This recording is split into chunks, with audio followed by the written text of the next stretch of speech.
Hello everyone, आज हम बात करेंगे सेल सिग्नलिंग के टाइप्स के बारे में। तो हमारा सेल सिग्नलिंग यानी कि जिस तरीके से सेल्स सिग्नल्स को ट्रांसफ़र करती है उस मैकेनिज्म के अकॉर्डिंग हमने सेल सिग्नलिंग को 4 टाइप्स में डिवाइड कर रखा है। पहला टाइप है कॉन्टैक्ट डिपेंडेंट, दूसरा है पैराक्राइन, तीसरा है साइनैप्टिक और चौथा है एंडोक्राइन। थोड़ा सा ब्रीफ इंट्रोडक्शन देती हूँ मैं इन सबको, उसके बाद डिटेल में चलेंगे। कॉन्टैक्ट डिपेंडेंट में क्या होता है, हमारे दो सेल्स होते हैं। एक सेल क्या होगा जो मॉलिक्यूल को रिलीज़ करेगा, सिग्नलिंग मॉलिक्यूल को इस सेल ने रिलीज़ करा। अब दूसरा सेल यहीं पे क्लोज कॉन्टैक्ट में प्रेजेंट होगा जो इस सिग्नलिंग मॉलिक्यूल को कैप्चर कर लेगा।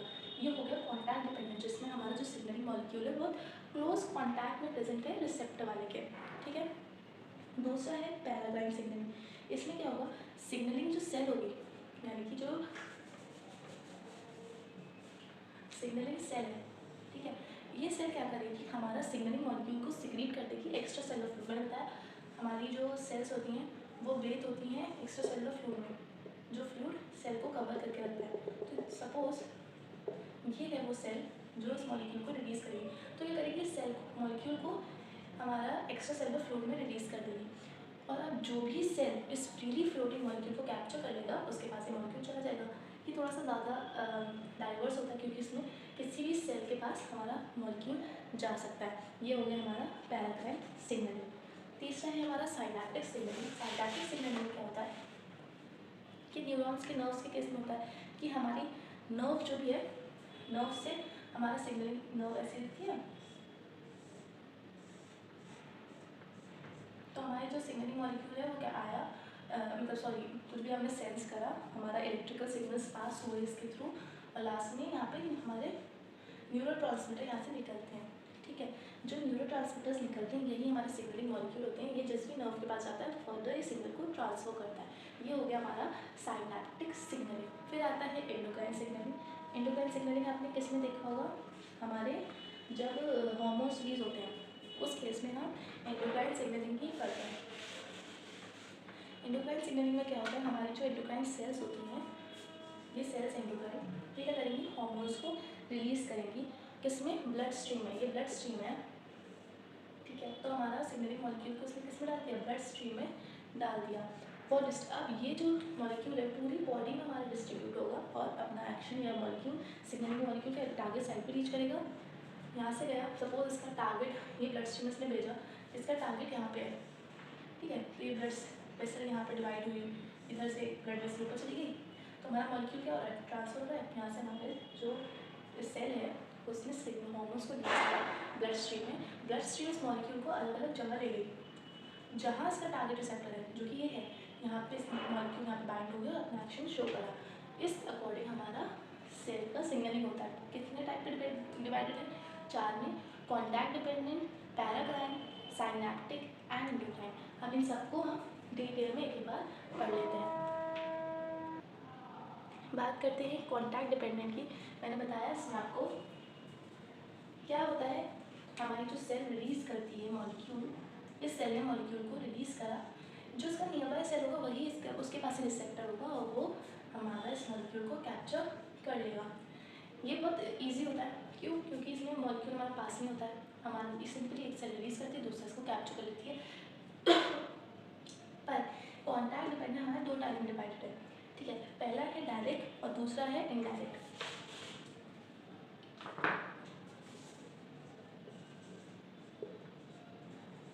डायरेक्ट और दूसरा है इनडायरेक्ट। क्या डिफरेंस है डायरेक्ट इनडायरेक्ट में, डायरेक्ट मतलब होता है नेक्स्ट डोर, मतलब एक तरफ से हमने गेट खोला सामने रास्ता होता है ना, क्या मतलब होता है नेक्स्ट डोर का, ठीक है।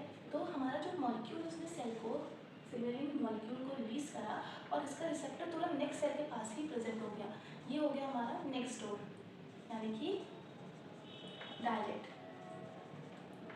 अब इनडायरेक्ट में क्या होता है, एक मॉलिक्यूल सिग्नलिंग सेल ने मॉलिक्यूल को रिलीज़ करा, इसका ये यहाँ पे अटैच है, ऐसा नहीं है कि ये हट जाएगा, इसमें क्या होता है हट जा रहा था मॉलिक्यूल, सेल ने रिलीज़ करके बाद दूसरा ने कैप्चर कर लिया। पर इनडायरेक्ट में हमारा सिग्नलिंग मॉलिक्यूल सेल से अटैच रहता है। दूसरी बात, हमारा जो नियर बाय सेल्स होते हैं उसके कॉन्टैक्ट में आएंगे, जो इसके पास वाले सेल्स होंगे, ऐसा नहीं है इसका रिसेप्टर इसके पास ही है, नियर बाय सेल इसके क्या कॉन्टैक्ट में आएंगे, ठीक है। जब कॉन्टैक्ट में आएंगे ये सिग्नलिंग मॉलिक्यूल से इन्फ्लुएंस होंगे थोड़ा और दूसरे सेल को भी इन्फ्लुएंस करेंगे। अब ऐसे करके ये अपने रिसेप्टर इसका इन्फ्लुएंस जब होगा तब हमारा जो भी सिग्नल है वो ट्रांसफर सिग्नल का सेल का सिग्नलिंग जो भी होगा प्रोसेस ये पूरा कंप्लीट हो जाएगा। इसमें यही बताया है आपको कि इसमें क्या होता था डायरेक्ट वाले में कि रिसेप्टर हमारा नेक्स्ट सेल में ही प्रेजेंट था, तुरंत जो भी मैकेनिज्म है वो कंप्लीट हो जाता था। बट इनडायरेक्ट वाले में क्या हो रहा है, इनडायरेक्ट वाले में पहले एक सेल ने रिसीव करा, फिर दूसरे सेल इन्फ्लुएंस हुआ, फिर तीसरा सेल इन्फ्लुएंस हुआ, फिर चौथा, और एट दी एंड हमारा जो टारगेट मॉलिक्यूल है उस तक जो भी मॉलिक्यूल का ट्रांसफर वो पहुँचा। मैं इसको सिंपली अच्छे से डायग्राम में समझा देती हूँ। ये हमारा मॉलिक्यूल है जिसने इसको ट्रांसफर करा, ठीक है, ये अभी भी अटैच्ड है इसमें। दूसरे वाले का रिसेप्टर है यहाँ पे, ये सिर्फ क्या हुआ, इन्फ्लुएंस हुआ, ये इन्फ्लुएंस हुआ, इसके जो मॉलिक्यूल है इसने दूसरे वाले को इन्फ्लुएंस करा, फर्दर ऐसे चलता रहा, और हमारा क्या हुआ, एंड में जो भी टारगेट सेल है उस तक ये पहुँच जाएगा, ठीक है। ये हो गया इनडायरेक्ट का, ये थोड़ा सा सिंपल ही है, बट हाँ इतना ही है इसमें, डायरेक्ट और इनडायरेक्ट। डायरेक्ट का होता है आपको नेक्स्ट डोर कहते हैं इसको, और इनडायरेक्ट को हम बोलते हैं सेकेंड ओवर द हिल्स या फार अवे, क्योंकि इसमें जो हमारा टारगेट मॉलिक्यूल बहुत दूर है ना, इसलिए हम इसको कहते हैं फार अवे या फिर ओवर द हिल। इसको कहते हैं हम नेक्स्ट डोर, बताया मैंने, इसको कहते हैं नेक्स्ट डोर, और इसको बताया ओवर द हिल या फिर हमारा फार अवे,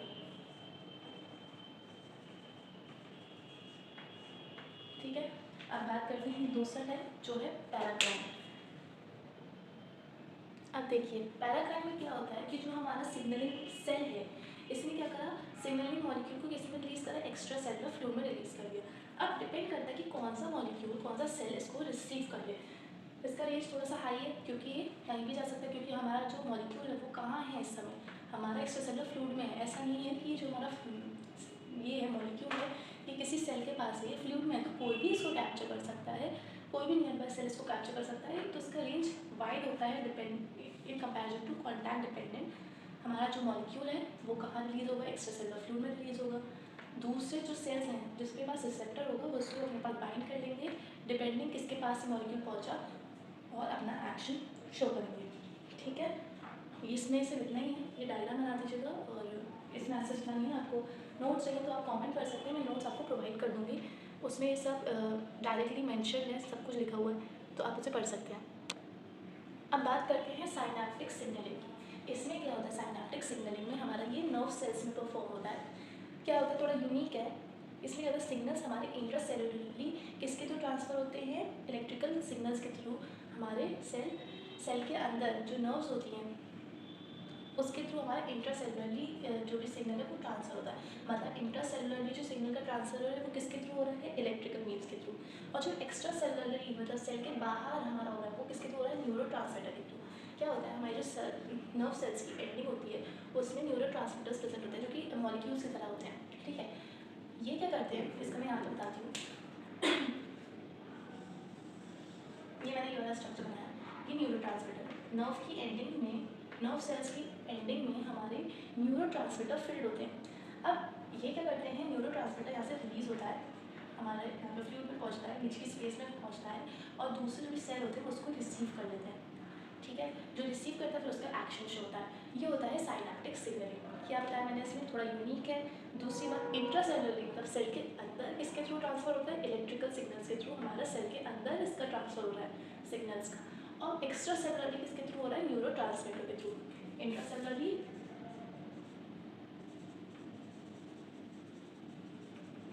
किसके थ्रू हो रहा है, इलेक्ट्रिकल मीन्स के थ्रू, ठीक है।